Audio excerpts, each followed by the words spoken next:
You're listening to Biography Radio, where we bring you the most fascinating life stories of the world's biggest icons.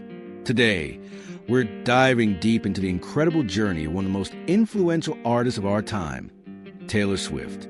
From a small-town girl with big dreams to a global superstar, this is a story of Taylor Swift like you've never heard before. Stay with us as we uncover the defining moments that shaped her career, her battles, her triumphs, and her legacy in music history. Now, let's step back to where it all began, Taylor's early life and musical beginnings. Long before the bright lights of the Grammys and the screaming fans filling stadiums, Taylor Swift was just a little girl growing up in the countryside of Pennsylvania. Born on December 13, 1989, in Reading, she spent her early years in a world far removed from the music industry, a Christmas tree farm in Whale Missing. For most kids, a Christmas tree farm might seem like a magical playground, but for Taylor, it was a place of dreams. She would wander through the rows of evergreens, making up songs about whatever she saw. At an age when most children were playing with dolls or drawing stick figures, Taylor was already crafting lyrics, piecing together melodies in her head. Even then, there was something different about her. Her parents, Scott and Andrea Swift, noticed that their daughter wasn't just casually interested in music. She was obsessed. Andrea remembers how Taylor would listen to country songs over and over again, studying them, not just enjoying the melody, but analyzing the words. By the time she was 5 years old, she could recite full song lyrics after hearing them just a few times. But it wasn't just memorization. Taylor seemed to feel the music in a way that was rare for a child her age. She wasn't the type to sit still. At 6 years old, she put on many performances in the living room, singing into a hairbrush as if it were a microphone. She would line up her stuffed animals as her audience, giving them a full concert experience. But even though her performances were playful, there was a spark, something that made it clear this wasn't just a phase. Taylor had something, a natural stage presence, even before she had a real stage presence. As she got older, her interest in performing only grew stronger. By the age of 9, she was already singing publicly. While other kids were playing soccer or learning to ride bikes, Taylor was standing in front of crowds, singing the national anthem at local sporting events. Her voice was soft yet striking, filled with emotion beyond her years. People in the audience would turn to each other and say, "Who is that little girl?" But it wasn't just her singing that set her apart. It was her ability to tell stories. Unlike many young singers who simply mimic what they heard, Taylor was drawn to the art of songwriting. She didn't just want to sing other people's words. She wanted to create her own.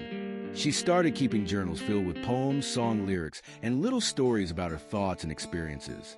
She wrote about friendships, about feeling different from the other kids, about big dreams she wasn't sure how to reach. She didn't know at the time, but these notebooks were the foundation of what would become one of the greatest songwriting careers in history. At school, Taylor wasn't exactly the most popular kid. She loved music and writing in a way that most of her classmates didn't understand. While other kids were talking about TV shows or school dances, Taylor was dreaming of Nashville, imagining herself on stage, guitar in hand, singing songs she had written. It made her different, and sometimes being different wasn't easy. Taylor faced her fair share of teasing. Some classmates didn't understand why she spent so much time on music, but instead of letting it discourage her, she poured all those emotions into her writing.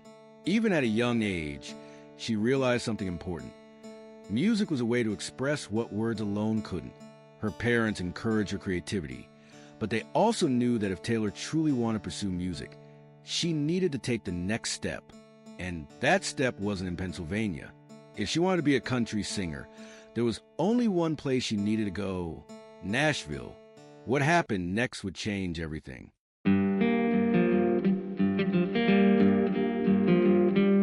Before she was one of the biggest names in music, Taylor Swift was just a kid with a notebook full of lyrics, a guitar too big for her hands, and a dream so strong it couldn't be ignored. Growing up, Taylor was always drawn to music. At family gatherings, she was a kid standing on tables, putting on performances for anyone who would listen. Her parents played everything from classic rock to country, but it was country music that captured her heart. Artists like Shania Twain, Faith Hill, and the Dixie Chicks weren't just musicians to her. They were role models. Even before she knew how to write a song, Taylor had a storyteller's mind. She loved writing little poems and short stories, weaving words together in ways that felt natural. But it wasn't until she was around 10 years old that something clicked. She didn't just want to listen to music, she wanted to create it. Andrea and Scott saw her passion and decided to support it. They signed her up for vocal lessons with a coach in town every week. Taylor worked on her singing, training her voice to match the style of the country greats she admired. But something was missing. She wanted to play an instrument. The guitar wasn't easy at first. The steel strings dug into her fingers, and the chords felt impossible. But Taylor wasn't the type to quit. A local musician named Ronnie Kramer stepped in to teach her, and soon she was strumming simple progressions. It wasn't much, but it was enough. With just 3 chords, she realized she could take the words from her notebook and turn them into songs. This was a turning point. Taylor had found her true passion, songwriting. At just 11 years old, she started performing anywhere she could. Talent shows, fairs, karaoke nights. If there was a microphone, Taylor wanted to be in front of it, unlike other kids her age who might have been nervous or shy on stage. Taylor thrived in the spotlight. She even wrote her first full song around this time, inspired by a computer repairman who came to her house. It wasn't about love, heartbreak, or anything deep, but it was proof that she had a songwriter's instinct. But performing at small events in Pennsylvania wasn't enough. Taylor knew where country stars were made. If she wanted a real shot, she had to go to Nashville. One day, she and her mother made a bold decision. They filled their car with homemade demo CDs, recordings of Taylor singing covers, and a few of her original songs. The plan? Drive nearly 700 miles to Nashville and walk into every record label on Music Row. Most people would have been intimidated by the idea of knocking on doors, but Taylor was fearless. She marched into label offices, handed out her CDs, and waited, but rejection came fast. Everywhere she went, she heard the same thing. Come back when you're older. For an 11-year-old girl, that kind of rejection could have been devastating. But Taylor didn't let it break her spirit. Instead, she went back home more determined than ever. If they wanted her to be older, then she would spend the next few years getting better. Her parents saw her dedication and knew she wasn't going to give up. So they made a decision that would change everything.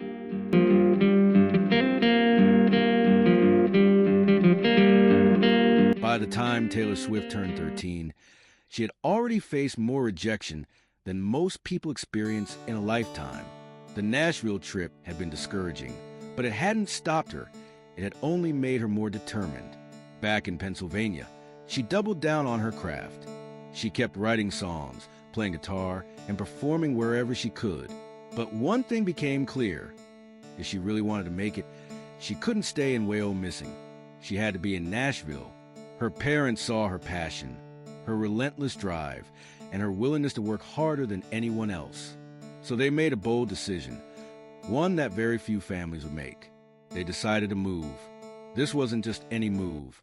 It meant leaving behind their home, their friends, and everything they had built in Pennsylvania. It meant uprooting their lives for a dream that, at the time, had no guarantees. But Andrea and Scott Swift believed in their daughter. In 2004, when Taylor was just 14 years old, the Swift family packed up and relocated to Hendersonville, Tennessee, a small town just outside of Nashville. It was a place full of aspiring country singers, but very few ever made it big. The odds were still against her, but Taylor wasn't just any hopeful musician. She was ready to prove herself. She enrolled at Hendersonville High School, but her teenage years were far from ordinary. While other kids were going to football games and hanging out at the mall, Taylor was focused on one thing: her music. She spent her free time writing songs, playing guitar until her fingers were sore, and performing at local venues. Most importantly, she started networking. Nashville wasn't just about talent. It was about connections. Taylor knew she had to be in the right places, meet the right people, and show them that she wasn't just another dreamer. She was the real deal. One of the biggest breaks came when she landed a deal with Sony/ATV as a songwriter. At just 14, Taylor became the youngest songwriter ever signed to Sony's publishing division. This was a massive deal.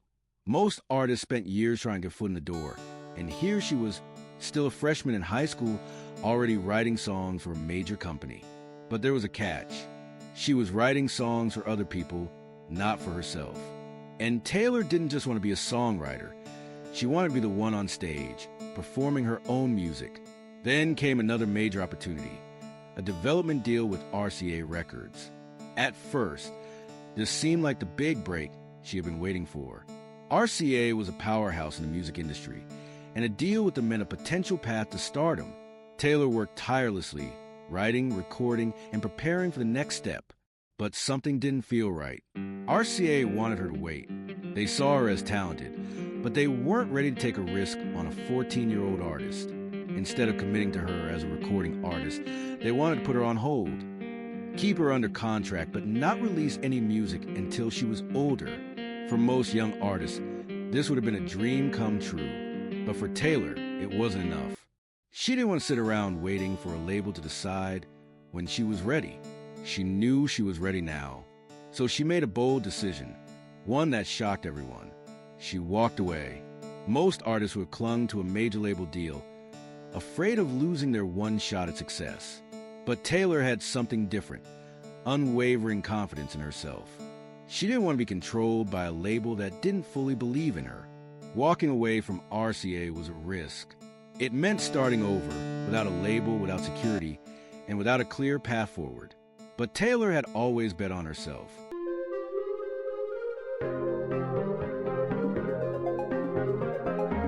Before Taylor Swift signed her first record deal, something remarkable happened that not many people know about. At just 14 years old, she became one of the youngest songwriters ever signed by Sony/ATV Music Publishing. This was a big deal. In Nashville, it was rare for a teenager, especially a girl, to land a professional songwriting contract. The industry was built on seasoned songwriters who had spent years perfecting their craft. Most young artists were expected to work with experienced professionals, co-writing songs until they had enough credibility to go solo. But Taylor? She didn't want to just sing other people's words. She wanted to tell her own stories. Her dedication to songwriting had started years earlier. By the time she was 12, she was already filling notebooks with lyrics, inspired by country legends like Shania Twain and the Dixie Chicks.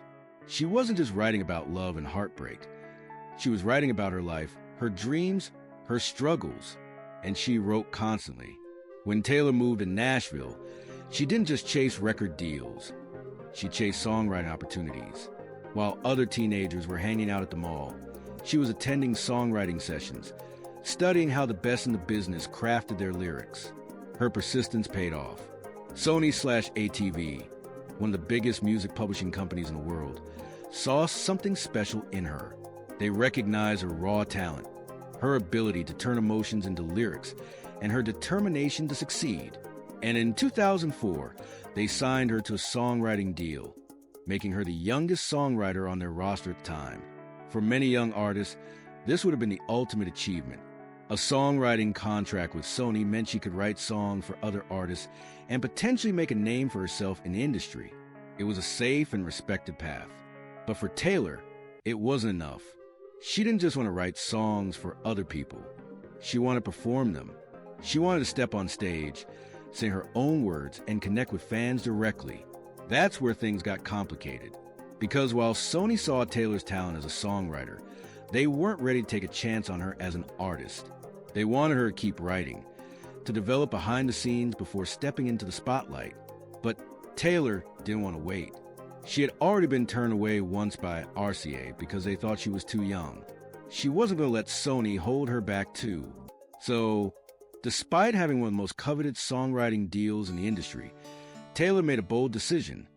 She walked away. It was risky. Leaving Sony meant she was back at square one, without a record deal, without a label, and without any guarantees.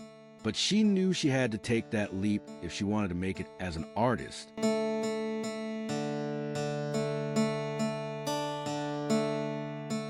By the time Taylor Swift was 13, she had already made a name for herself in Nashville's songwriting circles. She had performed anywhere that would have her: festivals, coffee shops, even karaoke contests, proving she was more than just another kid with a dream. Her songwriting ability, maturity, and relentless work ethic made her stand out in a town overflowing with aspiring artists. It wasn't long before she caught the attention of RCA Records, one of the biggest labels in country music. Signing a developmental deal with RCA was a huge milestone. It meant access to top industry professionals, songwriting sessions with Nashville's best, and the potential to become a breakout star. For most artists her age, this would have been a golden ticket. But Taylor quickly learned that a record deal didn't always mean creative freedom. The RCA deal wasn't for a full album. It was a development contract, which meant Taylor wasn't guaranteed to release music anytime soon. Instead, the label wanted her to spend years refining her sound, co-writing with industry veterans, and waiting for the right moment to launch her career. The idea of waiting didn't sit well with Taylor. From the very beginning, she had been writing songs that were deeply personal, based on her own experiences. She wasn't interested in singing lyrics written by people who didn't know her story. But RCA had other ideas. They wanted to pair her with professional songwriters who could craft songs that fit the current trends of country radio. That was the Nashville way. Young artists didn't get control of their sound. They were molded into what the industry thought would sell. But Taylor didn't just want to be a singer. She wanted to be a songwriter, a storyteller, someone whose music came straight from her heart. She sat through meetings where executives told her she had promise, but she wasn't ready. They wanted to hold off on releasing anything until she was older, more polished. The message was clear. RCA liked her, but they weren't willing to take a chance on her yet. Taylor had a choice. She could stay with RCA and wait for them to give her the green light, knowing it could take years. Or she could take a leap of faith and walk away, even if it meant losing the safety net of a major label. For most young artists, leaving RCA would have been career suicide. But Taylor had never been like most artists. She had already proven she could write songs that resonated with people. She didn't want to wait for permission to share her music with the world. So, despite the risks, she made the bold decision to leave RCA, walking away from a deal that many would have fought to keep.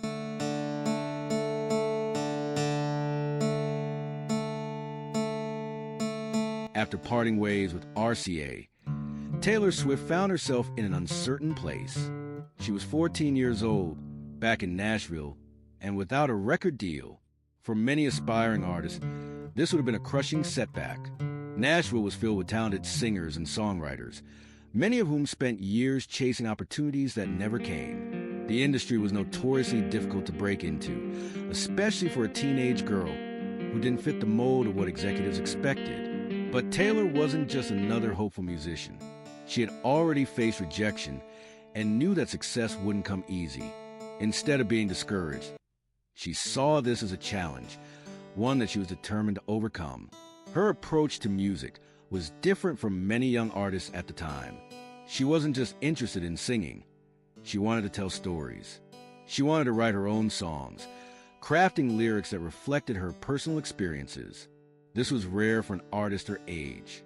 In Nashville, major labels often paired young performers with professional songwriters, shaping them into radio-friendly stars. But Taylor had a vision for her music, and she wasn't willing to let anyone else define it. With her parents' support, she continued honing her craft. Every day, she wrote new songs, pouring her emotions into lyrics that captured the experiences of being a teenager. She performed wherever she could, small songwriter rounds, cafes, and even the lobby of the Bluebird Cafe, a legendary venue known for launching country music careers. By this point, she was starting to build a reputation. People in the industry were beginning to take notice of the young girl with the curly blonde hair and a voice full of emotion. But getting noticed and getting signed were two very different things. Then came the night that changed everything. The Bluebird Cafe wasn't a glamorous venue, but it was one of the most important stages in country music. It was a place where songwriters and industry professionals gathered to hear fresh talent. It wasn't just about performing. It was about proving you had something special. On this particular night, Taylor stepped onto the small stage with her guitar. The room was filled with music executives, songwriters, and industry insiders. This wasn't a crowd that cheered for just anyone. They had seen thousands of hopefuls before. But as soon as Taylor started playing, something shifted in the air. Her voice was pure, filled with raw emotion. Her lyrics were relatable, telling stories that felt personal yet universal. She wasn't just singing, she was connecting. And in that audience was Scott Borchetta. Borchetta was a respected figure in the music industry. At the time, he had recently left his job at a major record label and was in the process of creating his own, Big Machine Records. Unlike the well-established giants of Nashville, Big Machine was a risky venture, an independent label in an industry dominated by corporate giants. Borchetta wasn't just looking for an artist. He was looking for the artist. Someone fresh, someone different, someone who could take a chance with him. And that night, he found her. After Taylor's performance, Borchetta approached her and her parents. He didn't just see talent, he saw potential. He told them about his new label and how he wanted Taylor to be one of its first artists. It was an offer filled with both opportunity and uncertainty. Signing with a brand new label was a risk. There were no guarantees, no proven success stories. Most artists would have hesitated.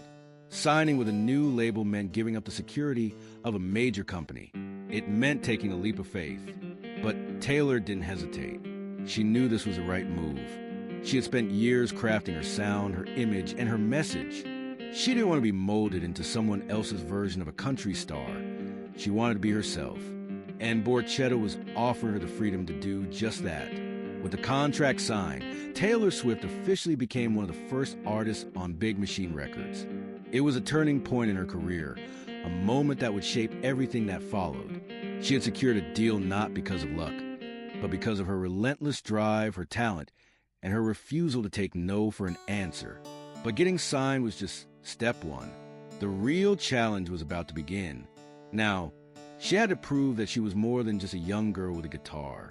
She had to create an album that would introduce her to the world and make the industry take her seriously.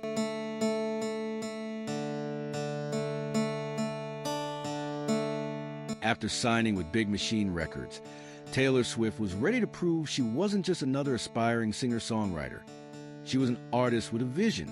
At just 16 years old, she wasn't interested in letting record executives dictate her sound or tell her what to sing about. She had spent years writing songs, pouring her heart into lyrics about love, heartbreak, and the experiences of being a teenager. Now, with a record deal in hand, she had the opportunity to bring those songs to life. Most debut albums are carefully crafted by industry veterans, with songwriters and producers shaping every track. But Taylor had different plans. She had already built a reputation as a gifted songwriter, and she wanted her debut album to reflect her own words, her own emotions, and her own perspective. With that in mind, she co-wrote every single song on the album, a rare move for a teenage artist making her debut in Nashville. She worked closely with producer Nathan Chapman, a relatively unknown name at the time. While many labels would have pushed for a big-name producer, Taylor felt a connection with Chapman's approach to music. He understood her vision, her storytelling style, and the raw emotion she wanted to capture. Together, they started the meticulous process of recording her first album, track by track. The sessions weren't about chasing trends or fitting into the mold of traditional country music. Instead, they focused on authenticity. Taylor's songs reflected her life, real experiences, real emotions, real heartbreak. She had already spent years performing at small venues, watching how audiences reacted to her songs. She knew what connected with people, and she wanted every track on the album to feel personal and relatable. One of the first songs recorded was Tim McGraw, a song she wrote in high school about knowing a relationship was ending, but hoping the memories would last. The idea of naming a song after a country music legend was bold, especially for a newcomer, but it worked. The song perfectly captured the bittersweet feeling of young love, and it set the tone for the rest of the album. Other tracks, like Teardrops on My Guitar and Picture to Burn, showcased different sides of Taylor's personality. Some were deeply emotional, pulling from real-life experiences of unrequited love and heartbreak. Others were fiery and confident, proving that she wasn't just a girl next door. She had attitude, she had opinions, and she wasn't afraid to put them into her music.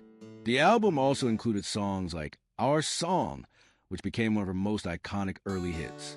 Written for a high school talent show, the song's catchy melody and storytelling lyrics made it a fan favorite. It was simple yet powerful, a perfect example of Taylor's ability to turn everyday moments into unforgettable songs. As the recording process continued, it became clear that this wasn't just another country album. It was something fresh, something new. Taylor was blending classic country storytelling with pop-inspired melodies, making her music accessible to a wider audience. Even before the album was released, industry insiders were taking notice. She was young, but she was undeniably talented. She wasn't just a singer, she was a songwriter, a storyteller, and a visionary.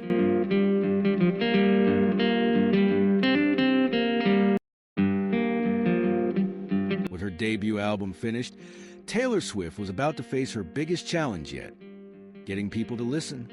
Breaking into country music as a teenager wasn't easy.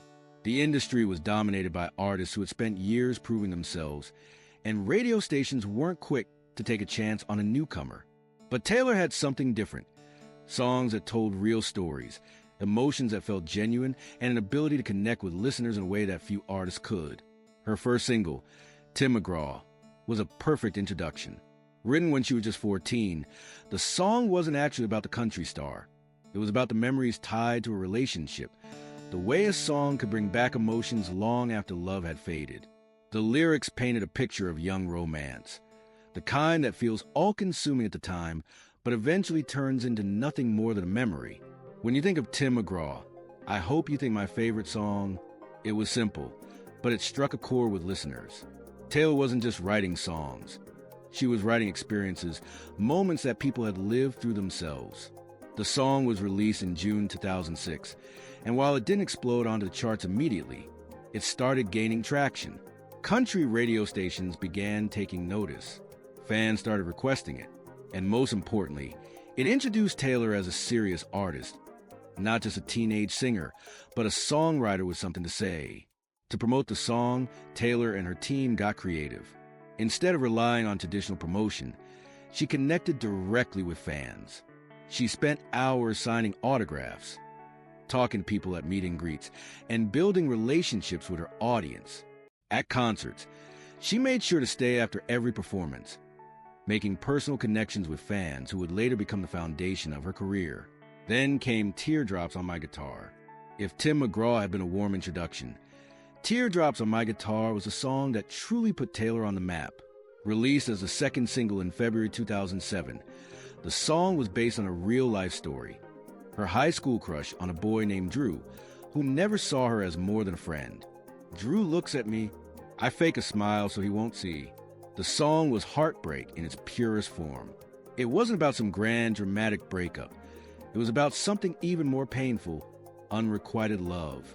Almost everyone had experienced that feeling at some point, and Taylor captured it in a way that felt raw and personal.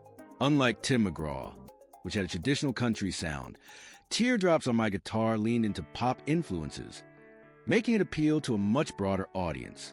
It started climbing the country charts, but also found success on pop radio, something that was rare for a country artist at the time. The song eventually became her first crossover hit, peaking at number 13 on the Billboard Hot 100, a sign that Taylor Swift wasn't just a country singer. She was becoming something much bigger. The success of these two songs did more than just prove Taylor could write a hit. They solidified her reputation as a relatable storyteller. Young girls saw themselves in her lyrics. Parents appreciated the honesty and maturity in her music. And industry executives started realizing that Taylor Swift wasn't a passing trend. She was an artist who was here to stay. But Taylor wasn't content with just a few radio hits. She had bigger plans. She wasn't just going to be another country artist. She was going to build something no one had seen before.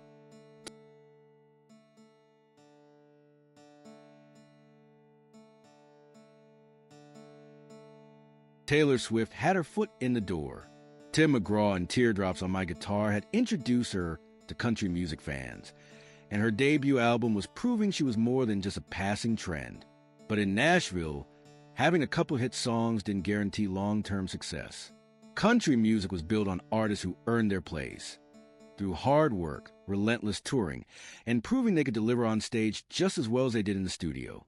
If Taylor wanted to be more than just another young singer with a few radio hits, she had to establish herself as a true country star, and she knew exactly how to do it. Instead of waiting for opportunities to come to her, Taylor went out and created them. She understood that country music wasn't just about the songs. It was about the connection with the audience. She wasn't just performing for fans. She was building relationships with them. While some new artists would play a show and leave, Taylor stayed long after every performance, signing autographs, taking pictures, and talking to fans as if they were old friends. She wasn't just an artist. They were getting to know Taylor Swift, the person. She also knew the importance of radio in country music. In Nashville, if country radio played your songs, you had a career. If they didn't, you disappeared. So instead of waiting for radio stations to support her, Taylor went straight to them. She and her team embarked on an intense radio tour, traveling from city to city, meeting with DJs, and performing acoustic versions of her songs in tiny radio studios across the country. She personally thanked every station that played her music, showing them that she wasn't just another label-backed artist. She was working just as hard as they were. Then came the tours. Most new artists don't get the chance to headline right away, so Taylor did what every rising star in country music had to do. She opened for bigger artists. She joined Rascal Flatts on tour, performed at fairs, festivals, and any venue that would have her. Whether it was a massive stadium or a small-town auditorium, she treated every performance like it was the most important one of her life. She had one goal: to make people walk away from her show as fans for life. And it worked. By the end of 2007, Taylor Swift was no longer just a newcomer. She was becoming one of the most recognizable names in country music. Her album kept climbing the charts, eventually selling over 5 million copies. She won the Horizon Award at the CMA Awards, an honor given to rising stars who showed the most promise. But most importantly, she had built a fan base that wasn't just casual listeners. They were dedicated, loyal, and ready to follow her wherever she went.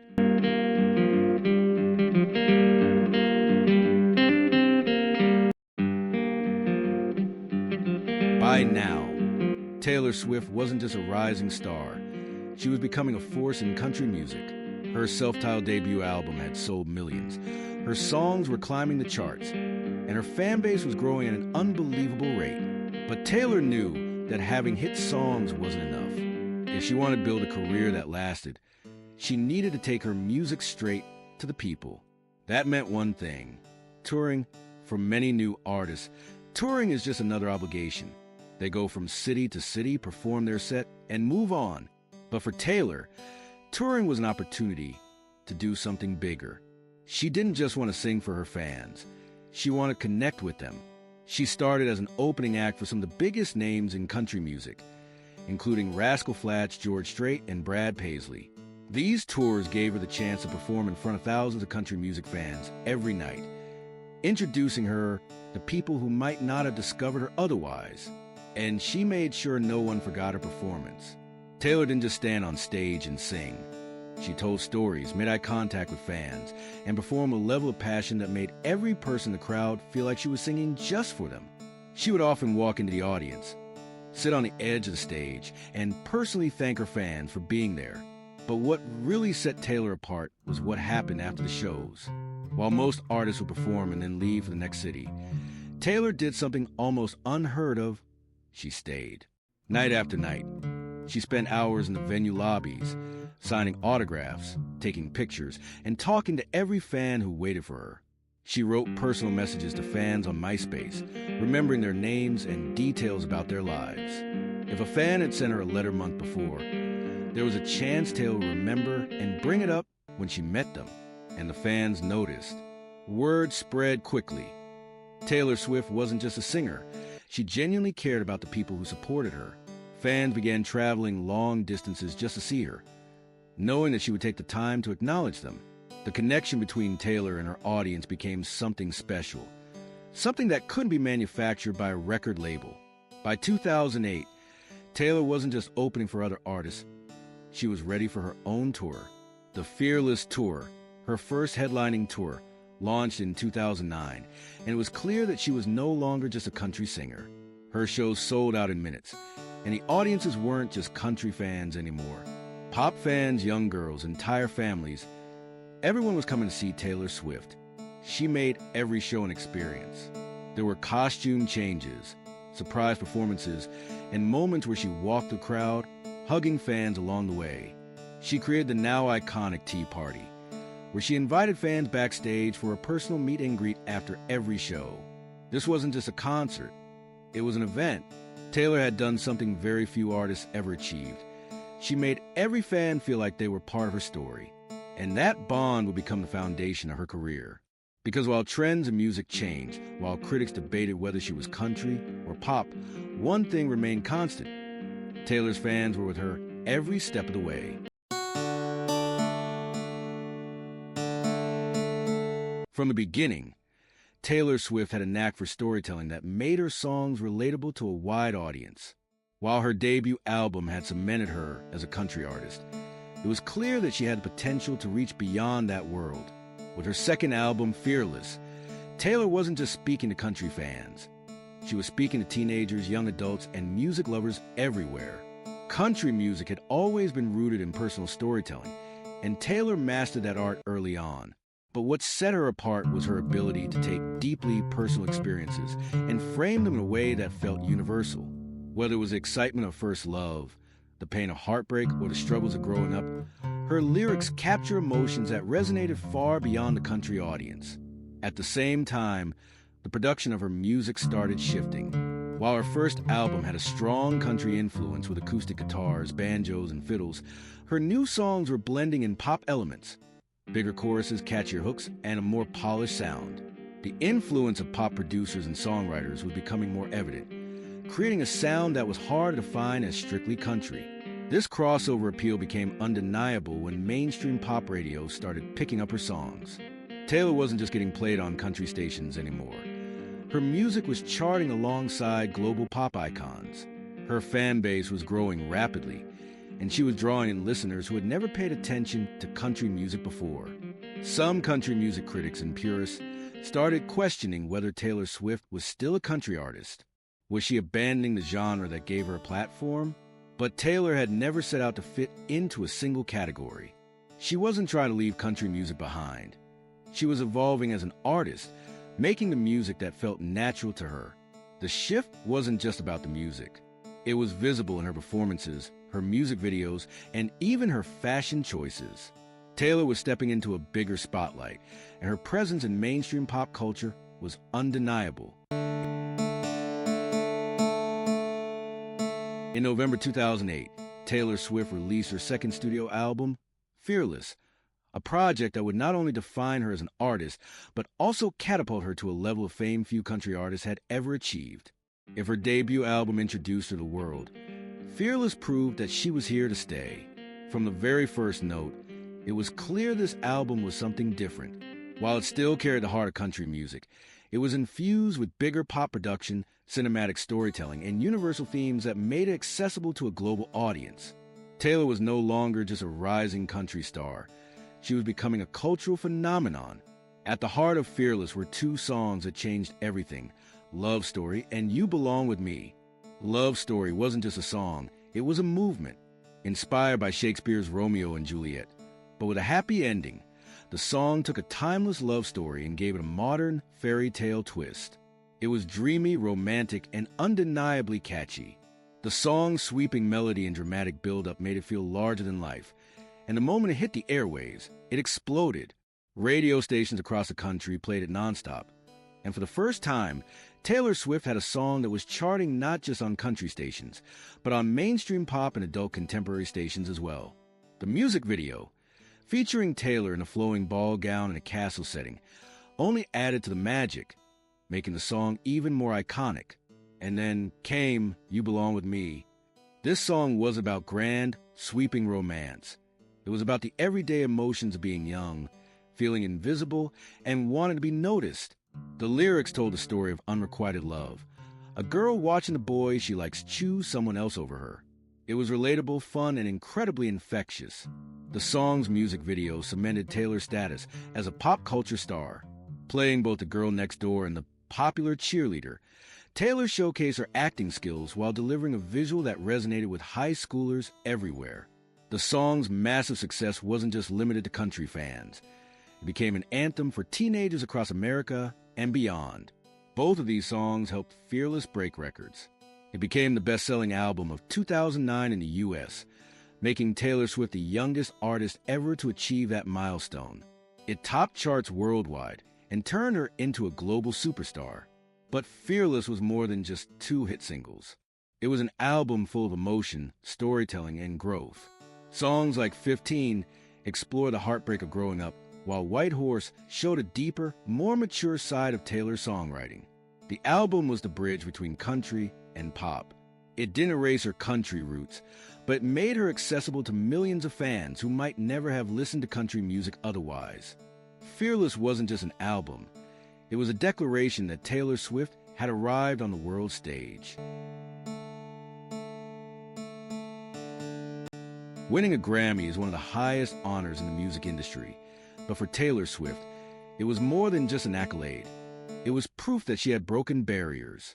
When Fearless was released in 2008, it was already clear that Taylor was moving beyond country music. The album blended traditional country storytelling with mainstream pop melodies, making it more accessible to a broader audience. Songs like Love Story and You Belong With Me didn't just top country charts. They became crossover hits, dominating pop radio stations and streaming platforms. Taylor's fan base was expanding rapidly. Country listeners still embraced her, but now, pop fans who had never paid attention to country music before were singing along to her lyrics. She was bridging 2 worlds, country and pop, something very few artists had successfully done before. Critics and industry insiders started taking notice. While some country purists believed she was straying too far from the genre, others saw her as the future of modern country music. The success of Fearless proved that Taylor's appeal wasn't limited to one category. She was becoming a force in the mainstream music scene. But the real turning point came when she received her first Grammy nominations. Not only was Fearless recognized in country categories, but it was also nominated for Album of the Year, a category dominated by pop, rock, and hip-hop artists. This was a clear sign that Taylor was no longer just a country star. She was a major player in the music industry as a whole.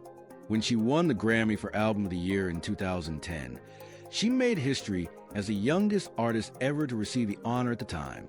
It was a defining moment, not just for Taylor, but for the entire country pop crossover movement.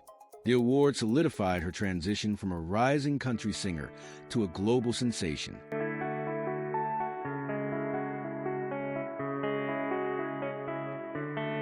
September 13th, 2009, the MTV Video Music Awards. It was supposed to be one of the biggest nights of Taylor Swift's career. She had just won Best Female Video for You Belong With Me, making her the first country artist to ever take home a VMA in that category. Dressed in a sparkling silver gown, 19-year-old Taylor walked on stage, beaming with excitement. This was a moment she had dreamed about, until it was suddenly taken away. Just seconds into her acceptance speech, Kanye West stormed the stage. He grabbed the microphone and uttered the now infamous words, "Yo, Taylor, I'm really happy for you. I'm gonna let you finish. But Beyoncé had one of the best videos of all time." The audience gasped. The camera panned to Taylor, who stood frozen, holding her award, unsure what to do. The cheers turned to awkward murmurs. Was this scripted? Was it a joke? No one knew what was happening. Then, Kanye handed the mic back and walked off.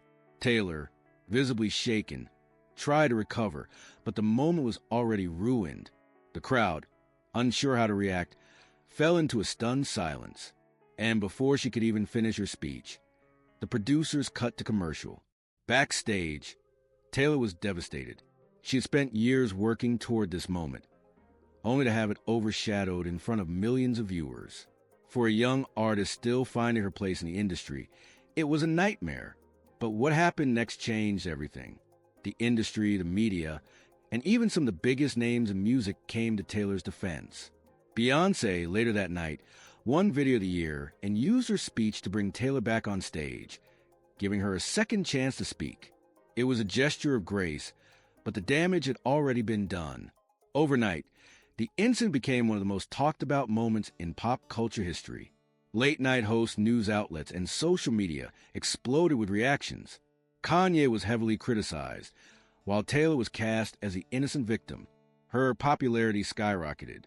Fans who had never paid attention to her music before suddenly knew her name. Instead of breaking her, the VMA incident propelled her to an even larger audience. It reinforced her image as the sweet, hard-working girl next door who had been unfairly humiliated. Sympathy turned into admiration. The press covered her every move, and her music sales surged. But beneath the surface, it planted the seeds of a complicated relationship between Taylor and the media, a relationship that would shape the next decade of her career. The VMAs were supposed to be a celebration of her success. Instead, they became a defining moment, one that showed the world how she would respond to adversity. And Taylor Swift wasn't going to let anyone else control her story.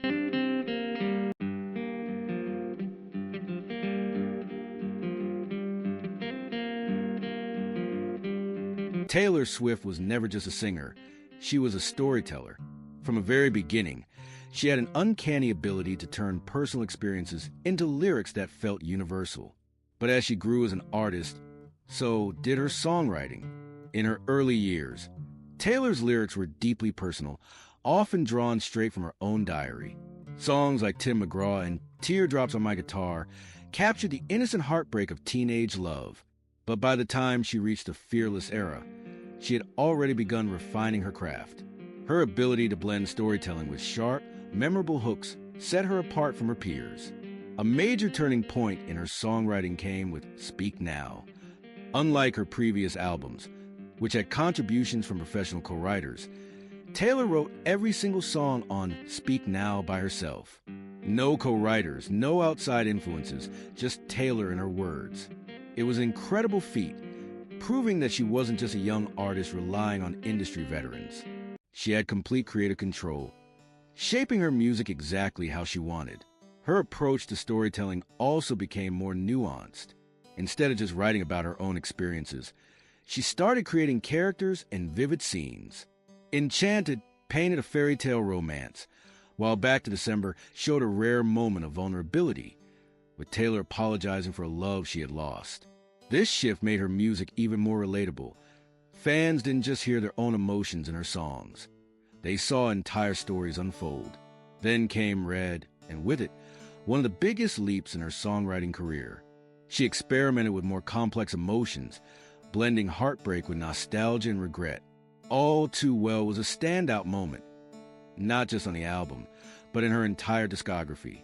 The song's deeply personal yet cinematic storytelling earned her widespread praise, and even years later, it remains one of her most celebrated works. But it wasn't just about heartbreak anymore. Taylor's songwriting had evolved beyond love and relationships. She started tackling themes of ambition, self-doubt, and personal growth. Tracks like The Lucky One reflected on the price of fame, while 22 celebrated the carefree moments of young adulthood. By the time she transitioned fully into pop with 1989, her lyrics became sharper, more refined, and more confident.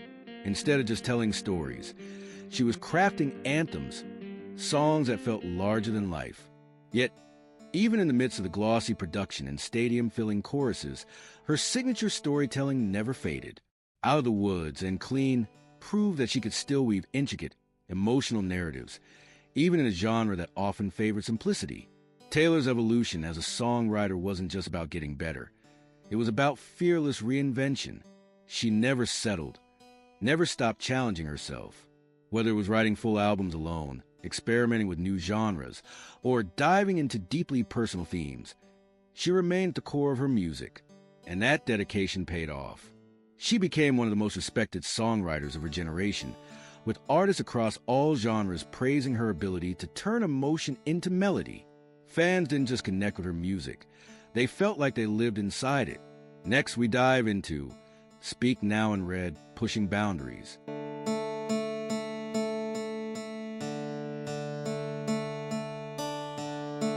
By By 2010, Taylor Swift was already a global star, but she was also facing a new challenge, proving herself as a serious songwriter in an industry that often dismissed young female artists as mere performers rather than true musicians. She had co-written most of the songs on her first 2 albums, but whispers in the industry suggested she wasn't the sole driving force behind her lyrics. Taylor took that as a challenge. If there was any doubt about her songwriting ability, she would put an end to it in the most definitive way possible, by writing her entire 3rd album completely on her own. No co-writers, no industry veterans guiding her, just Taylor and her words. This wasn't just a statement of artistic independence. It was a deeply personal mission. She had just turned 20 and was navigating a world of heartbreak, fame, and personal growth. Every lyric, every melody came straight from her own experiences. No filters, no external voices shaping the narrative. The result? Speak Now. A 14-track album that told her story exactly the way she wanted to tell it. The songs weren't just personal. They were deeply confessional. Back to December was a rare moment where Taylor publicly admitted regret over a past relationship, widely believed to be about actor Taylor Lautner. Dear John was a devastating, soul-bearing track rumored to be about her brief but intense relationship with John Mayer, painting a picture of manipulation and heartbreak. Meanwhile, Enchanted was a fairy tale-like song about the excitement of a fleeting romantic connection. Speak Now wasn't just an album, it was a statement. It was Taylor proving that she was more than just a performer. She was a songwriter in every sense of the word. The industry took notice. Critics praised the album's lyrical depth and storytelling. It debuted at number 1 on the Billboard 200, selling over 1 million copies in its first week, making Taylor the youngest artist at the time to achieve that feat. But the impact of Speak Now went beyond sales. It gave Taylor something invaluable: full creative control. She had shown that she didn't need anyone else to write her music, and from that moment on, no one could ever question her ability as a songwriter. This was the album that solidified her reputation as one of the most talented lyricists of her generation. When Taylor Swift released Speak Now, it wasn't just the fact that she wrote the entire album by herself that caught the world's attention. It was the songs themselves. Each track was a window into her life, her emotions, and her experiences. Some of the most memorable songs on the album, Back to December, Mine, and Enchanted, stood out as defining moments in her career, showcasing her ability to craft deeply personal yet universally relatable music. Back to December was unlike anything Taylor had written before. Up until this point, she was known for breakup songs that placed her in the role of the heartbroken girl. But this time, the tables had turned. Back to December was an apology, a song of regret and reflection. With haunting orchestration and raw vulnerability, Taylor sang about a relationship she had ended and the pain she had unintentionally caused. Many fans and critics immediately speculated that the song was about actor Taylor Lautner, whom she had dated briefly in 2009. Lines like, "Maybe this is wishful thinking, probably mindless dreaming," and "I go back in time and change it, but I can't," asterisk, painted a picture of someone who realized too late the depth of what they had lost. The song was praised for its maturity and emotional honesty, proving that Taylor's songwriting had evolved beyond teenage heartbreak into something more introspective and profound. Then there was Mine, the album's lead single. If Back to December was drenched in regret, Mine was filled with hope. It told the story of a young woman who had been afraid of love, but found someone who changed that. With vivid storytelling, Taylor painted scenes of imperfect yet enduring love, from arguments to quiet moments of reassurance. The song had all the hallmarks of a Taylor Swift classic: catchy melodies, heartfelt lyrics, and a cinematic quality that made listeners feel like they were watching a romantic movie unfold. The music video, which depicted Taylor as a young woman navigating love and family life, reinforced the song's message of love overcoming fear.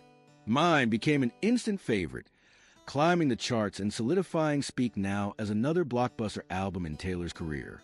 And then there was Enchanted, one of the most magical and emotionally charged songs Taylor had ever written.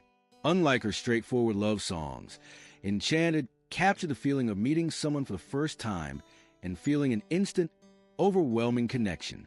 The song built slowly, beginning as a delicate ballad before swelling into a grand, almost theatrical climax.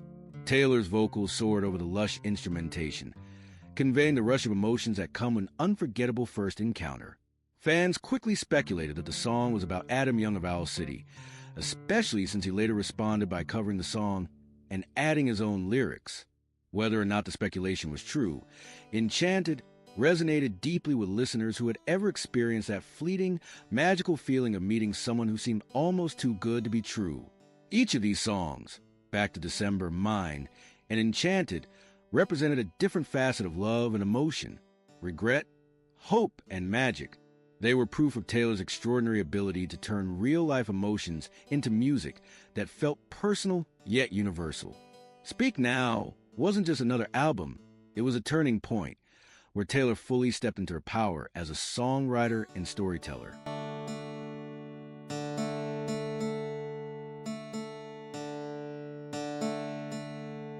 Taylor Swift had already dominated country music.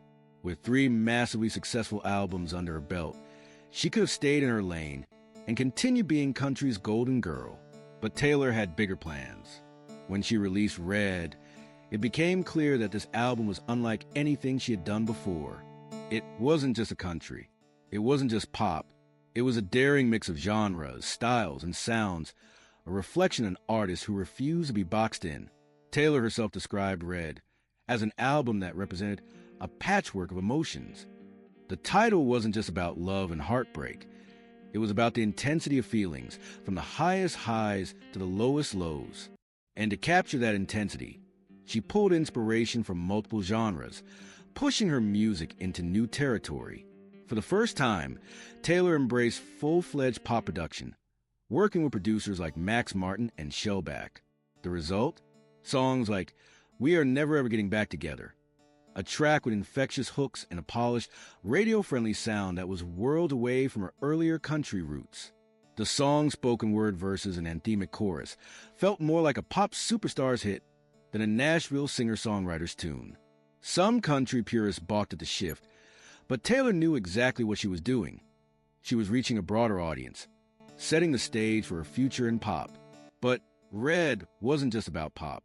Taylor also experimented with alternative rock influences, most notably in State of Grace, a soaring U2 inspired opener that introduced fans to a bigger, stadium-ready sound. Then there was I Knew You Were Trouble, which shocked listeners with its dubstep-influenced drop in the chorus. The track was edgy, unexpected, and proof that Taylor wasn't afraid to take risks. She wasn't just writing songs anymore. She was shaping the sound of an era. And yet, Taylor didn't abandon her country roots completely. Tracks like All Too Well and Begin Again still carried the storytelling and emotional depth that had made her famous. All Too Well, in particular, became one of the most beloved songs in her discography, proving that even as she explored new sounds, her ability to craft deeply personal lyrics remained her strongest asset. With Red, Taylor Swift wasn't just experimenting. She was redefining herself. The album was chaotic, unpredictable, and full of contrasts, much like the emotions it captured. It was a bridge between where she had been and where she was going. Critics and fans alike took notice. Some called it a masterpiece of genre blending.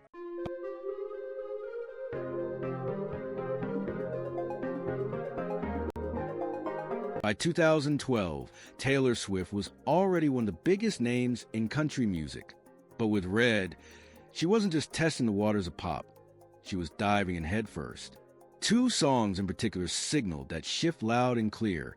We Are Never Ever Getting Back Together, and I Knew You Were Trouble. These weren't just chart-topping hits.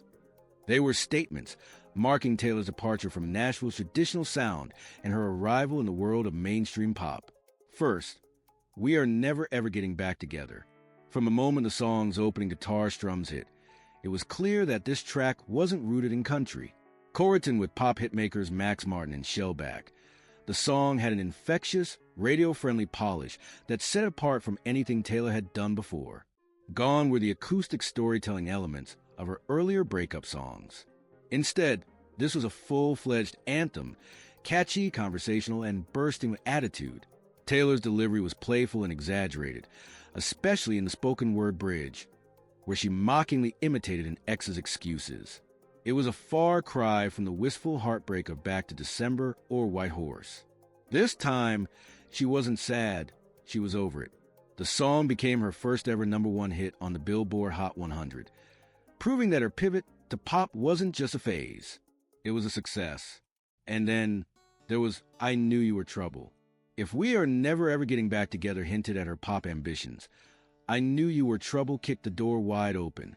The song shocked listeners with its unexpected drop, a pulsating dubstep-influenced breakdown that was unlike anything Taylor had ever done. It was dark, it was edgy, and it showcased a new side of her artistry.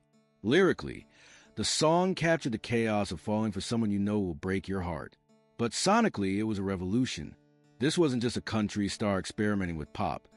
This was Taylor proving she could compete with the biggest names in the genre.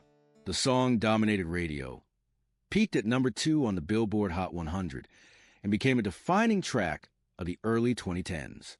With these two songs, Taylor Swift made it clear she wasn't just dabbling in pop music, she was mastering it, and the world was ready for more. When Red was released in 2012, it was hailed as one of Taylor Swift's most ambitious projects yet. A seamless blend of country, pop, and rock, the album showcased her growth as a songwriter and her willingness to push genre boundaries. Critics praised its bold experimentation, and commercially, it was a juggernaut, selling over 1 million copies in its first week and producing some of her biggest hits to date. So when the 2014 Grammy nominations rolled around, fans expected Red to take home the biggest prize, Album of the Year. After all, Taylor had already won the honor once before with Fearless in 2010, and Red was an even bigger artistic statement. But when the category was announced, the unthinkable happened. Red lost. The award went instead to Daft Punk's Random Access Memories, leaving Taylor empty-handed in one of the most high-profile moments of her career. For many artists, a loss like this might have been just another bump in the road. But for Taylor, it was a turning point. In later interviews, she admitted that the Red snub made her rethink everything. She realized that despite her growing pop sensibilities, the album was still categorized as country, and she wasn't fully being recognized for the artist she wanted to become. It was then that she made a pivotal decision. Her next album wouldn't just flirt with pop. It would fully embrace it. Now, we take a closer look at full pop reinvention.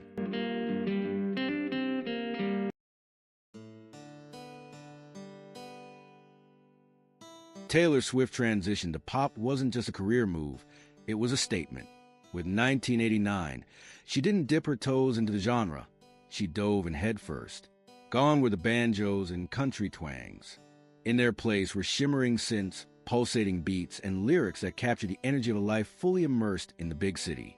This was Taylor's official departure from country music, and she embraced the change with confidence. The album's title itself was a nod to the year she was born, symbolizing a rebirth in her artistic identity. Inspired by the synth-driven sounds of the 1980s, 1989 paid homage to pop legends while establishing Taylor as one in her own right. The creative process was meticulous. Taylor worked with top-tier producers like Max Martin and Jack Antonoff, crafting a sound that was crisp, bold, and undeniably catchy. Taylor Swift's move to New York in 2014 wasn't just about a change in location. It was a statement. The city became a symbol of her transformation, both personally and professionally. In the years leading up to 1989, Taylor had been deeply embedded in the country music world, but as she prepared for a full pop reinvention, she needed a fresh start. New York, with its energy, independence, and artistic freedom, was the perfect place for that rebirth. She embraced the city in a way that felt almost cinematic. Her arrival was marked by the release of Welcome to New York, the opening track on Star 1989 Star, which wasn't just a song, it was her declaration of a new era. The lyrics painted a picture of endless possibilities, a place where she could reinvent herself without limitations. Beyond the music, Taylor's time in New York significantly shaped her public image. She traded her cowboy boots for high fashion, frequently spotted in chic streetwear as she walked the city streets. The paparazzi captured her in carefully curated outfits, making her a fashion icon overnight. This wasn't accidental. Taylor was in full control of her image, crafting a persona that was elegant, confident, and effortlessly cool. Her New York era also introduced a new social circle. She surrounded herself with a group of high-profile friends, from models like Karlie Kloss to actresses like Lena Dunham. This squad became part of her brand, reinforcing her place in the world of pop culture and fashion. It was a stark contrast to her earlier years, where she was often portrayed as a girl-next-door country star. Now, she was an urban trendsetter, leading a glamorous life in one of the world's most vibrant cities. More than just a personal shift, Taylor's time in New York played a critical role in the 1989 album's aesthetic. The city's sleek, modern energy mirrored the synth-pop production and bold, confident songwriting that defined the record. It was a reinvention that was both visual and musical, marking the moment Taylor fully left country behind and stepped into her role as the queen of pop.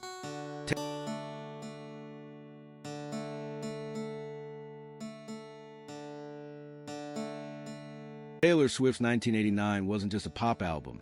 It was a cultural reset, and at the heart of its success were three unstoppable singles: Shake It Off, Blank Space, and Style. Each of these songs played a crucial role in solidifying her transition from country darling to full-fledged pop superstar. Shake It Off was a lead single, and it arrived with an explosion of energy.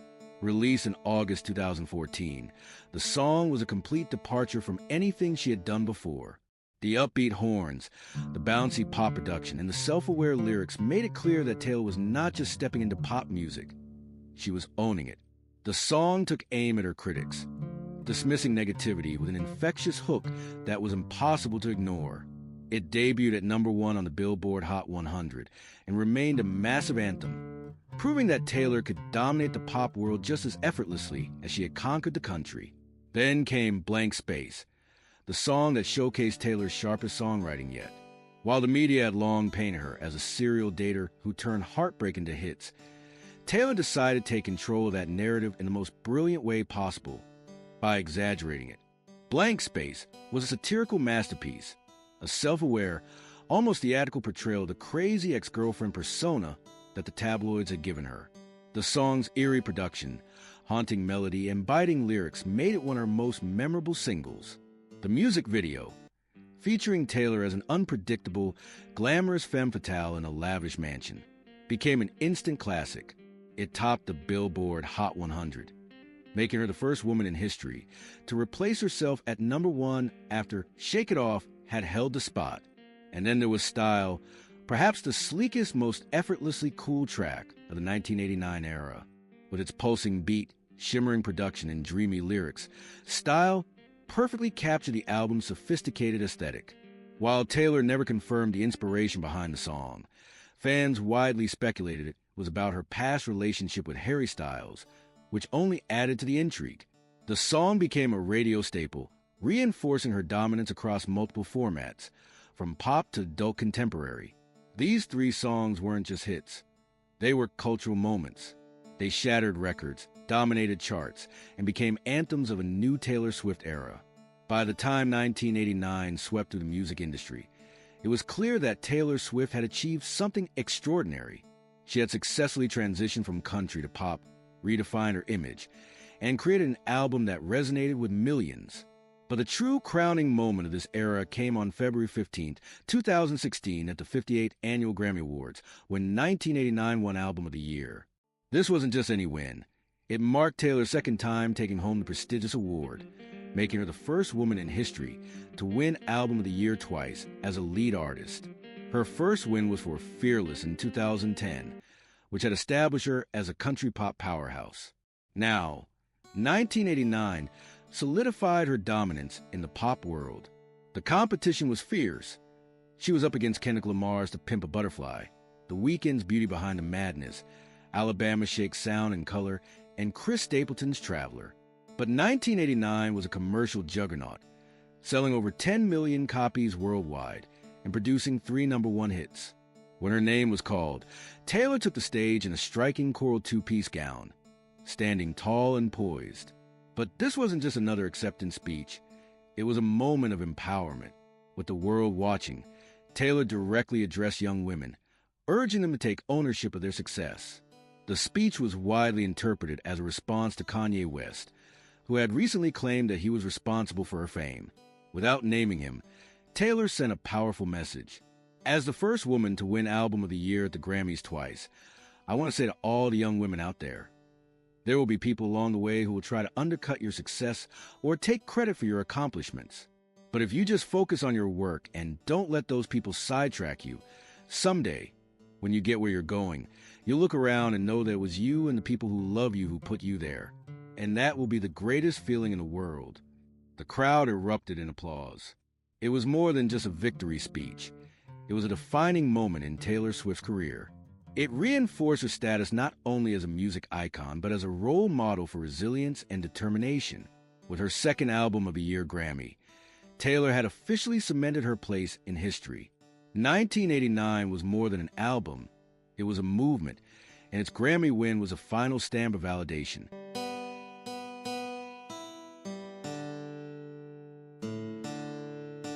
At the peak of her success, Taylor Swift seemed unstoppable. 1989 had turned her into a full-fledged global pop icon. She was selling out stadiums worldwide, and she had just won her second Album of the Year Grammy. But with this level of fame came an unavoidable consequence: relentless media scrutiny. For years, Taylor had been a media darling. She was portrayed as America's sweetheart, the small-town girl with big dreams who had conquered the music industry. But as her success grew, so did the criticism. The media, once fascinated by her rise, began to turn against her. Headlines started shifting from praise to skepticism, picking apart everything from her dating life to her friendships and even her public persona. Her relationships, in particular, became tabloid fodder. Every new romance was dissected, with critics painting her as someone who cycled through boyfriends just to write breakup songs. The once charming narrative of a girl pouring her heart into music was suddenly twisted into a running joke, with late-night hosts and internet memes mocking her personal life. Then came the backlash over her so-called squad, a group of high-profile celebrity friends like Karlie Kloss, Gigi Hadid, and Selena Gomez. What had initially seemed like a celebration of female friendship was soon criticized as exclusionary and overly curated. Instead of being seen as empowering, Taylor's squad was labeled cliquish, with accusations that it promoted an unrealistic, unattainable version of female success. But the most damaging scrutiny came from accusations that Taylor was too calculated. The media started painting her as someone who carefully controlled her image, crafting every move with precision rather than authenticity. The narrative shifted from Taylor Swift, the relatable songwriter, to Taylor Swift, the mastermind behind her own PR machine. The pressure was immense. Every tweet, every public appearance, every interview was analyzed and dissected. The same industry that had built her up was now looking for cracks in her facade. And for Taylor, who had always been deeply connected to her public perception, this was a painful realization. Next is Reputation, the comeback after controversy.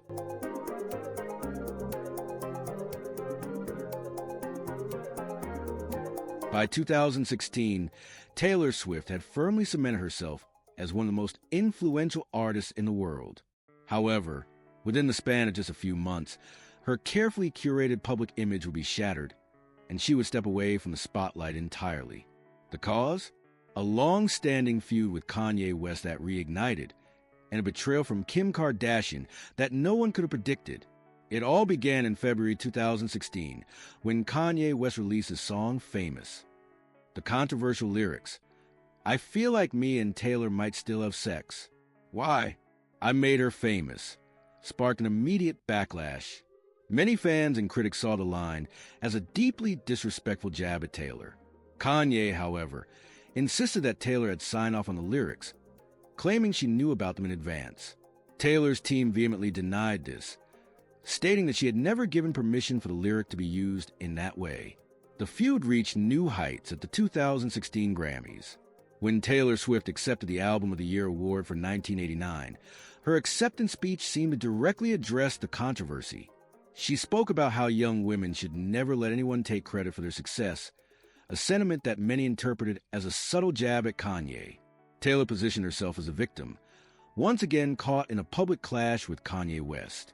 But in the summer of 2016, the situation took a drastic turn. Kim Kardashian, Kanye's wife, decided to reveal what she claimed was the truth. Through a series of Snapchat videos, she released a recording of a phone call between Kanye and Taylor. In the clips, Taylor could be heard approving part of the lyrics, seemingly contradicting her earlier statements that she had never agreed to them. The internet exploded. The narrative, one so clearly in Taylor's favor, flipped in an instant. Taylor Swift, the innocent victim, was now painted as a liar, an artist who had manipulated the public's sympathy for personal gain. The backlash was swift and brutal. Social media erupted with hashtags like hashtag Taylor Swift is over party, and memes flooded the internet, mocking her fall from grace. Kim Kardashian further fueled the fire by posting a single snake emoji on Twitter, signaling that Taylor was deceptive. The message was clear: Taylor Swift was a snake. In an instant, her reputation took a nosedive. Publications that had once praised her now took every opportunity to tear her down. The carefully constructed image of the girl next door was shattered, replaced by the persona of a manipulator. For the first time in her career, Taylor Swift wasn't just facing criticism. She was being canceled.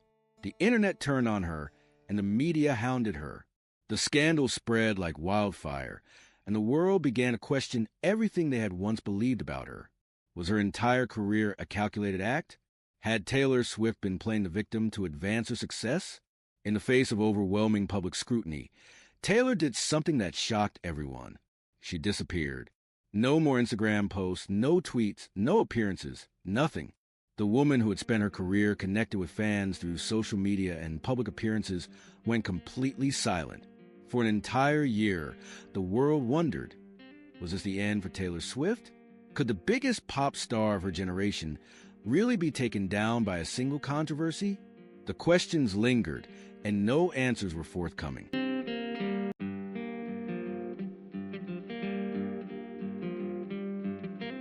For the first time in her career, Taylor Swift disappeared. No paparazzi sightings, no social media posts, no public appearances. It was as if she had vanished without a trace.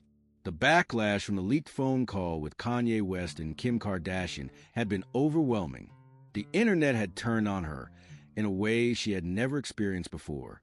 The once beloved pop star was now branded as a liar, a manipulator, and a symbol of everything people disliked about celebrity culture. The media, which had once celebrated her every move, now picked apart her downfall. The hate was relentless, and Taylor knew she had only two choices: fight back or walk away. She chose silence. For nearly a year, Taylor Swift was a ghost. Fans speculated about where she was, whether she was recording, if she was even okay. But Taylor wasn't just hiding. She was planning. Behind the scenes, she was carefully constructing her next move. She wasn't going to explain herself. She wasn't going to try to win back the public's approval. She was going to return on her terms. When Taylor Swift returned, she didn't just step back into the spotlight. She shattered expectations. Reputation, 2017, wasn't just an album. It was a full-scale reinvention. Gone was the bright, pastel-colored pop star the world once knew. In her place was a version of Taylor Swift the public had never seen before. Unapologetic, defiant, and fully embracing the villain narrative that had been forced upon her. The album's visuals were bold and aggressive. Black, white, and deep reds dominated the color palette. Magazine headlines were scribbled across her face, symbolizing the media storm that had nearly buried her. The once whimsical Taylor was now clad in dark, high-fashion ensembles. Snakes coiled around her persona, a direct response to the snake label the internet had weaponized against her. Even her performances transformed. Instead of delicate ballads or dreamy storytelling, Taylor delivered sharp choreography, slick production, and a stage presence that oozed confidence. From a haunting "Look What You Made Me Do" music video to the fiery stadium performances, every move was calculated, every visual a statement. This wasn't the Taylor Swift people expected. It was the Taylor Swift they had created, and she owned every second of it.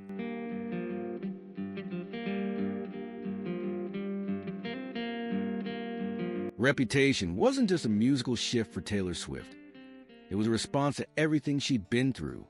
In many ways, it was her direct confrontation with the media, the public, and the narratives that had been crafted about her. The album's lyrics dissected every accusation, every betrayal, and every scandal she had endured. Taylor was no longer hiding from the public's perceptions. She was reclaiming control of the story. The opening track, ready for it, set the tone for the entire album, asking the listener if they were ready for the new, darker Taylor. But it wasn't just about shedding her old image. It was a declaration of strength, resilience, and a refusal to play by anyone else's rules. In Look What You Made Me Do, Taylor directly addressed the media's portrayal of her, the countless rumors, and the public's treatment of her over the years. The song's chorus, the biting, "I'm sorry, the old Taylor can't come to the phone right now. Why? Oh, 'cause she's dead," was not just a metaphor for leaving her past self behind.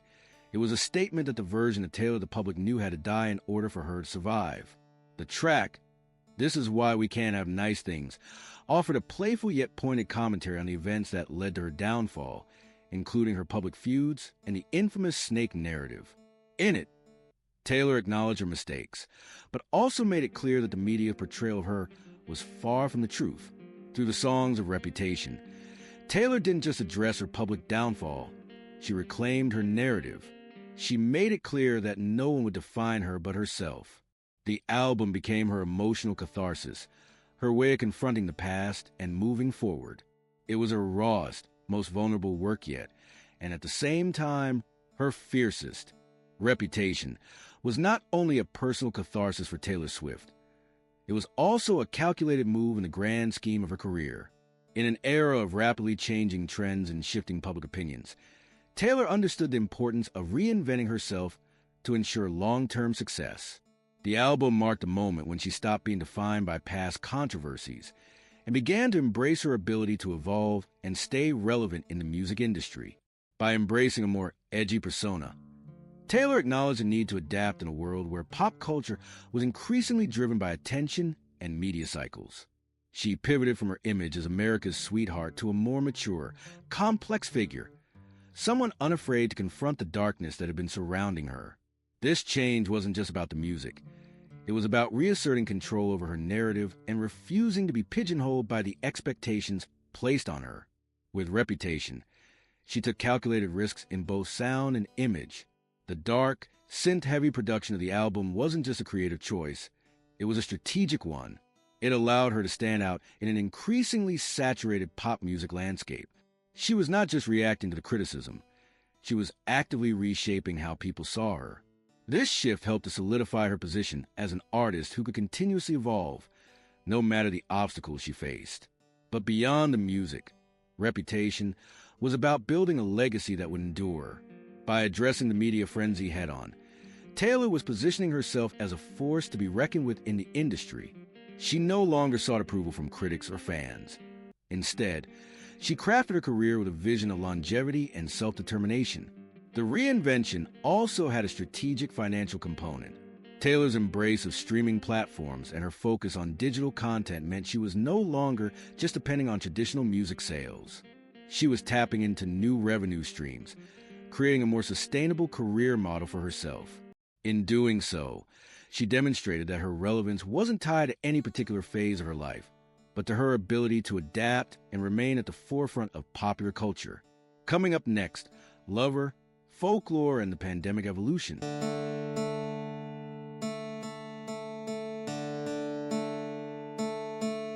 As Taylor Swift moved into the Lover era in 2019, it marked a significant shift in both her music and public image. After the tumultuous and edgy Reputation, Lover was a breath of fresh air, filled with warmth, romance, and optimism. Taylor turned away from the darkness of her previous album, embracing a softer, more joyful sound that reflected a sense of stability and happiness in her personal life. The album's themes were deeply romantic, touching on love in all its forms. From the sweet, playful lyrics of Paper Ring to the heartfelt, longing verses of London Boy, Lover captured the essence of a young, modern love story, both idealistic and grounded. It was a reflection of Taylor's own relationship at the time and the sense of peace she had found. This shift in tone resonated with her audience, offering them a glimpse into a more personal and positive side of Taylor Swift, one that had emerged from the challenges of the past few years. Songs like You Need to Calm Down and Me brought fun, upbeat vibes to the album, while tracks like Death by a Thousand Cuts show that Taylor was still willing to explore vulnerability, heartbreak, and complexities of relationships. Yet, the overall mood of Lover was one of hope and lightheartedness. This album felt like a celebration of love and self-acceptance, a stark contrast to the dark, revenge-driven narratives of Reputation. The softer, romantic themes of Lover were also a reflection of Taylor's growth as a person and an artist. She had moved past the battles of her earlier career, now embracing the idea that love, whether in relationships, friendships, or self-love, was something worth celebrating. The album's gentle synth-pop production and dreamy, pastel-colored visuals further enhanced this shift, presenting an image of Taylor as a woman comfortable with who she was and where she was in life. In 2019, Taylor Swift found herself in the middle of a major controversy that would change the course of her career and ignite a battle for control over her own music. It all began when Scooter Braun, a powerful music executive, acquired Big Machine Records, the label that had signed Taylor Swift when she was just 14. As part of the deal, Braun gained control over the masters of Taylor's first 6 albums, including Fearless and 1989. For years, Taylor had been vocal about wanting to own her music, as the rights to her masters were always held by Big Machine. She had attempted to negotiate with the label, hoping to buy back her work, but was met with resistance. When Braun's company, Ithaca Holdings, purchased Big Machine, Taylor publicly expressed her frustration. She accused Braun of bullying her throughout her career, citing years of conflict with him, and she felt as though he had taken control of her legacy without her consent. The situation escalated quickly, with fans rallying behind Taylor. She made a bold statement on social media, saying she had tried to reach an agreement but had been denied the opportunity to own her own music. Taylor expressed her disappointment with the music industry, highlighting the power dynamics that often left artists powerless when it came to the ownership of their work. This sparked a larger conversation about artist rights and the control of creative assets. The battle became even more intense when Taylor was told she would not be able to perform her own songs at the American Music Awards or use them in an upcoming Netflix documentary. The public outcry with Swift and fans, known as swifties, voiced their support for Taylor's fight, leading to widespread media coverage. For Taylor, the struggle over her masters wasn't just a matter of business. It was about reclaiming her artistic autonomy. As one of the biggest stars in the music industry, she felt that her right to own the work she had created, written, and performed should have been a given. The controversy ultimately led to Taylor's decision to re-record her earlier albums, starting with Fearless, Taylor's Version, and Red, Taylor's Version. This allowed her to regain control of her music, offering fans the opportunity to experience her songs in their original form, this time with her ownership. The battle with Scooter Braun not only brought attention to the issue of artist rights, but also positioned Taylor as a symbol of empowerment for creators everywhere. It was a defining moment in her career, demonstrating her determination to control her own narrative and protect her legacy.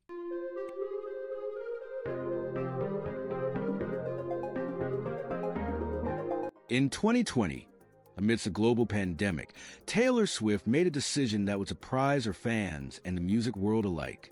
Rather than follow the typical album rollout with months of anticipation, she chose to release not one, but 2 surprise albums that would mark a major shift in her musical style. The first, Folklore, dropped unexpectedly in July, and shortly after, in December, came Evermore. Folklore was a departure from the high-energy pop sound of her previous albums. The album's tone was much more introspective, focusing on indie folk, alternative rock, and electro-folk influences. Collaborating with Aaron Dessner, The National, and longtime friend Jack Antonoff, Taylor crafted an album that felt more intimate and stripped back compared to her previous works. The lyrics were filled with detailed cinematic storytelling, showcasing Taylor's evolution as a writer. Folklore was hailed as a critical masterpiece, with songs like Cardigan, Exile, and Betty receiving widespread praise for their emotional depth and intricate storytelling. The album's somber, reflective nature resonated with many listeners, offering an escape into a different world during a difficult time. It became a chart-topping success, earning Taylor her 3rd Grammy for Album of the Year. But Taylor wasn't done yet. In December, she released Evermore, a companion album to Folklore, further exploring the same subdued indie folk style. Evermore featured collaborations with artists like Haim and Justin Vernon of Bon Iver, continuing the ethereal, dreamlike atmosphere established in Folklore. Songs like Willow, Champagne Problems, and No Body, No Crime further expanded Taylor's creative range, cementing her versatility as an artist. While Evermore wasn't as universally acclaimed as Folklore, it still received praise for its thematic cohesion and emotional honesty. The surprise releases of these two albums were a departure from the carefully planned promotional cycles that typically accompany major album drops. Taylor's decision to release Folklore and Evermore with little prior notice demonstrated her growing comfort with taking creative risks and challenging the norms of the music industry. For Taylor, these albums were more than just a break from her past sounds. They were a way to connect with her audience on a deeper level during a time of global uncertainty. The release of Folklore and Evermore marked a major shift in Taylor Swift's musical trajectory. After years of defining pop music with her chart-topping anthems, she embraced an entirely different sound, one rooted in indie, folk, and alternative rock. This change wasn't just musical. It represented a deeper shift in her creative process, moving away from mainstream pop's glossy, polished production in favor of something more raw, intimate, and introspective. With Folklore, Taylor stepped into the world of narrative-driven, atmospheric storytelling. The album's tracks weren't just personal reflections on her own life. They painted vivid pictures of characters, places, and emotions, often creating fictional universes that felt as real as her own experiences. Songs like Exile, Betty, and Invisible String demonstrate her ability to weave intricate tales, where every lyric carried layers of meaning. This approach to songwriting was a departure from her earlier, more confessional style. Instead of focusing on her own life or relationships, Taylor began to create complex characters and explore broader themes. The songs on Folklore felt like chapters in a novel, where each track added another layer to the larger story, inviting listeners to immerse themselves in the world she had built. Critics were quick to recognize the change, and the acclaim poured in. Taylor's shift to indie/folk storytelling wasn't just a successful experiment. It was a return to her roots as a songwriter. Many pointed out that this style allowed her to showcase the maturity and depth she had developed over the years, which hadn't always been fully apparent in her more mainstream pop music. Folklore was widely praised for its emotional depth and the vulnerability Taylor exhibited. The album resonated deeply with audiences who were looking for solace and connection during a challenging time. It wasn't just her fans who took notice. The album was a critical success across the board, earning Taylor her third Grammy Award for Album of the Year and cementing her place as one of the most versatile and respected songwriters of her generation. Evermore continued this trend, with even more exploration into indie folk and alternative sounds. The critical acclaim for both albums highlighted Taylor's ability to evolve and reinvent herself while staying true to the core of what made her a great artist: her ability to tell powerful, evocative stories through song. Through her shift to indie and folk, Taylor Swift proved that her artistic journey was far from linear. She wasn't content with staying in one place or resting on the success of her previous albums. Instead, she embraced creative freedom, challenging herself to explore new musical territory.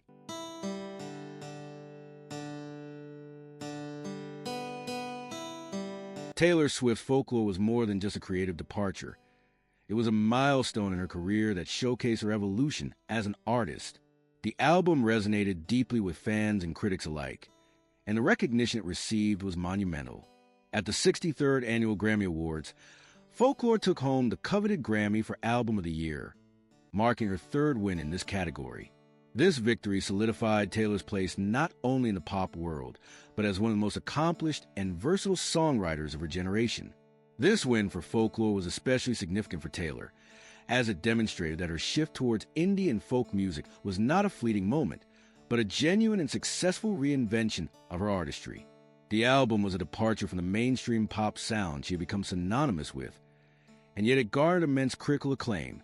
The Grammy win was a powerful affirmation of her ability to craft deeply emotional, narrative-driven songs that resonated with listeners on a personal level. In many ways, Folklore marked a return to the raw, introspective songwriting that first captured the hearts of her early fans. But it was also an acknowledgement of her ability to take risks, challenge herself, and step outside of her comfort zone. The album's success was a testament to her growth as an artist, as well as her ability to remain relevant and respected, even as the music landscape evolved. As Taylor accepted her Grammy for Folklore, it was clear that this was more than just a personal achievement. It was a victory for artistry, authenticity, and the power of storytelling in music. Her third win for Album of the Year was a recognition of how far she had come from a young country singer-songwriter who first stepped into the spotlight over a decade ago. Up next, we explore Taylor's version in the Eras Tour phenomenon.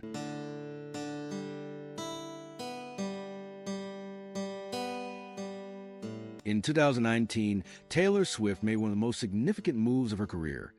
She began re-recording her old albums. The decision wasn't just about nostalgia or the desire to revisit her past. It was driven by a deeper, more personal motivation: control over her own music. The story behind this monumental decision traces back to the highly publicized sale of her original record label, Big Machine Records, and the ensuing controversy over the ownership of her master recordings. When Big Machine was sold to Scooter Braun's Ithaca Holdings in 2019, Taylor found herself in a contentious situation.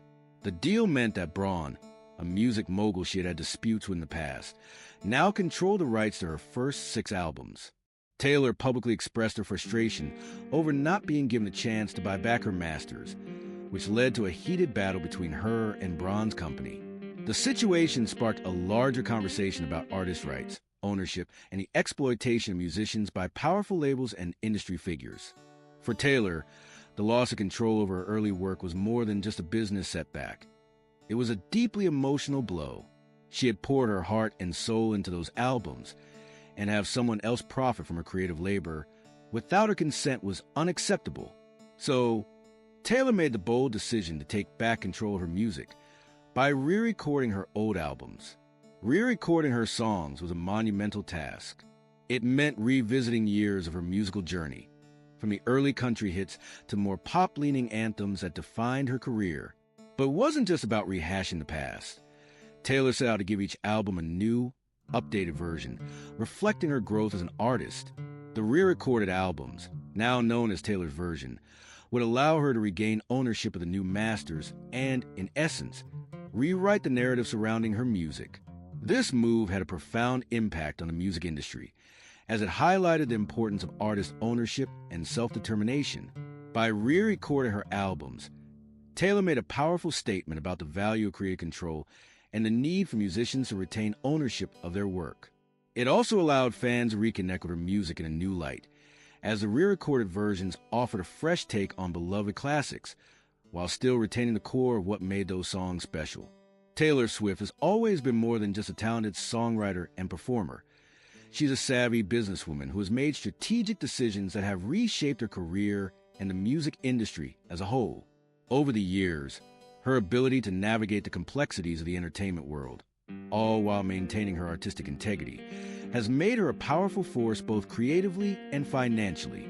One of her most influential moves came with the re-recording of her albums. By taking control of her master recordings, Taylor demonstrated an exceptional level of foresight. This was more than a personal victory. It was a statement about the importance of artist ownership. By re-recording her early albums, she not only regained control over her music, but also set an example for other artists in the industry. Her move sparked conversations about music rights, giving voice to those who have long struggled to own the work they've created. As a result, Taylor became an advocate for artists' rights, pushing for more equitable contracts and more control for musicians over their intellectual property. But her influence extends far beyond her music catalog. Taylor's ability to build her brand and navigate industry politics has solidified her position as a cultural and business icon. She has used her platform to take strategic stances on issues, from political activism to advocating for fair compensation for artists. For instance, her public stances on issues like gender equality and LGBTQ+ rights have resonated with her fan base, and her ability to speak out on matters of social importance has only enhanced her reputation as someone who uses her platform for positive change. Taylor's business ventures outside of music have also showcased her entrepreneurial acumen, from her lucrative partnerships with brands like Diet Coke, Apple, and Starbucks to her collaborations with luxury fashion designers. She has carefully crafted a brand that extends beyond music into the realms of lifestyle and consumer products. Her partnership with Big Machine Records to create her own label, Taylorswift Productions, allowed her to gain even more control over her career and sound, leading to a level of independence that many artists can only dream of. Moreover, her ability to craft an ever-evolving public persona has helped maintain her relevance in the ever-changing entertainment landscape. Whether it's through social media, exclusive merchandise drops, or fan engagement, Taylor has been able to build a deeply loyal fan base that feels personally connected to her journey. This has translated into record-breaking album sales, sellout tours, and an enduring influence on pop culture. But perhaps most notably, Taylor's strategic approach to music distribution has disrupted traditional models of releasing albums. Her decision to release Folklore and Evermore as surprise albums during the pandemic, for example, demonstrated her understanding of changing industry dynamics. She adapted to a world where the music business was shifting away from traditional promotional cycles, offering fans new music without warning. The success of these albums proved that the industry was ready for change, and Taylor was the one to lead the way. And finally, the conclusion and legacy.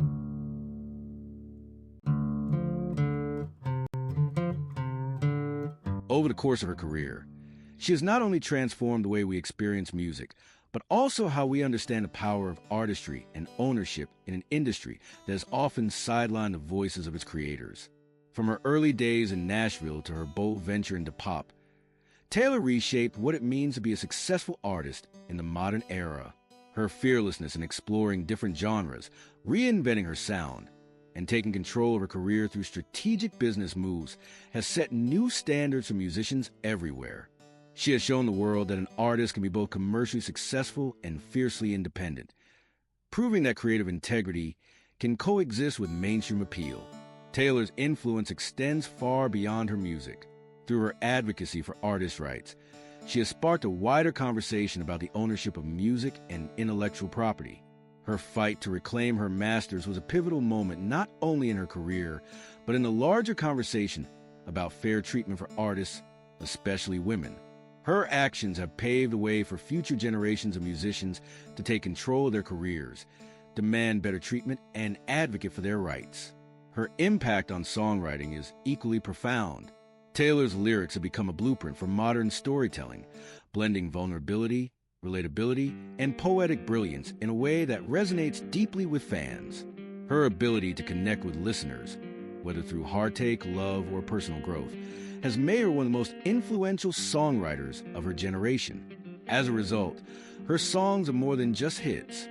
They're anthems of empowerment, particularly for young women who see their own lives reflected in her lyrics. Then, there's the loyalty of her fan base. Taylor's relationship with her fans is unparalleled. From the earliest days of her career, she has made it a point to connect with them on a personal level, building a community that feels like a family. This bond has only deepened over time, turning her fans into an incredibly devoted, passionate force. Whether it's through surprise album drops, intimate performances, or direct interactions on social media, Taylor has consistently cultivated a sense of inclusivity that makes her fans feel seen, heard, and valued. Thank you for joining us in this exploration of Taylor Swift's career and legacy. If you enjoyed this in-depth biography, make sure to subscribe for more stories of iconic stars. Stay tuned for the next chapter, where we dive into another unforgettable journey of legend greatness.